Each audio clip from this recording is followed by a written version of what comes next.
നമസ്കാരം. വിശുദ്ധ ബൈബിളിൽ പരാമർശിക്കപ്പെട്ടിട്ടുള്ള ഒരു ജീവിയാണ് തേനീച്ച. വിശുദ്ധ ബൈബിളിൽ തേനീച്ചയെപ്പറ്റി പറഞ്ഞിരിക്കുന്ന കാര്യങ്ങൾ നിങ്ങളുമായി പങ്കുവെക്കുന്നു. സിംഹത്തിൻ്റെ ഉടലിനകത്ത് ഒരു തേനീച്ചക്കൂട്ടവും തേനും കണ്ടു. അത് അവൻ കയ്യിലെടുത്ത് തിന്നും കൊണ്ട് നടന്നു. അപ്പൻ്റെയും അമ്മയുടെ അടുക്കൽ ചെന്ന് അവർക്കും കൊടുത്തു.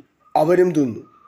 എന്നാൽ തേൻ ഒരു സിംഹത്തിൻ്റെ ഉടലിൽ നിന്ന് എടുത്തുവെന്ന് അവൻ അവരോട് പറഞ്ഞില്ല. പഴയ നിയമത്തിലെ രസകരമായ ഒരു കഥയിലെ ഭാഗമാണിത്.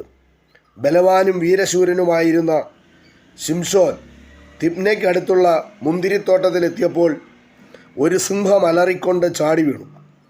ദൈവാനുഗ്രഹമുണ്ടായിരുന്നതിനാൽ അവൻ അതിനെ കൊന്നുകളഞ്ഞു.